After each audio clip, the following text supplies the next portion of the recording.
Hi guys, Kelly Twigger here. We are on Case of the Week Tuesday, but unfortunately today we did not have a Case of the Week edition because one of our production team was out sick and so we couldn't make the broadcast happen.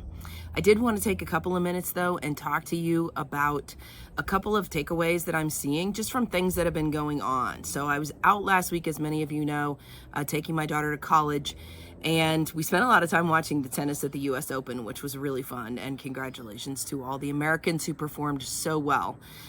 But one of the things that I noticed was all of the data that the US Open collects and highlights and shows. I mean, crazy things, even showing a whole picture of where the toss that every single person throws up to serve goes and how tight those tosses are equated with the success of that serve. And it really made me start thinking about, you know, how we really leverage ESI and can leverage ESI so effectively with the amount of data that we have these days. And then I was also watching a new series that's on the Netflix, which I totally recommend, called The Perfect Couple, with Nicole Kidman and Liv Schreiber. And there were some really interesting takeaways from that in terms of the crime that happens within the show. And I'm not going to give anything away for you, but there were a number of different sources of ESI that were at issue in that series as to determine, you know, guilt, alibi, et cetera, et cetera.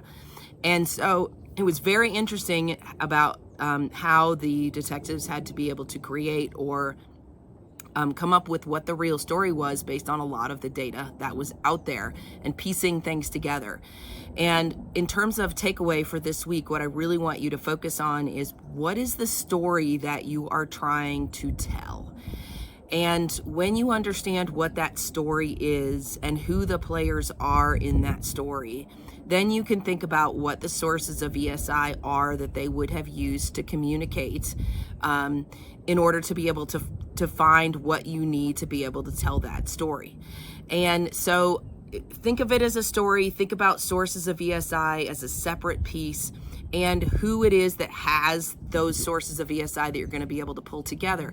But in addition to custodial-based ESI, you have to start thinking outside the box, whether you've got third parties, whether you're talking about collaboration tools, whether you're talking about the cell phone towers, whether you're talking about, you know, when lights change in a particular location in a city, for you to be able to tie together with data that you currently have. So what are the sources of ESI that you can use to tell a story?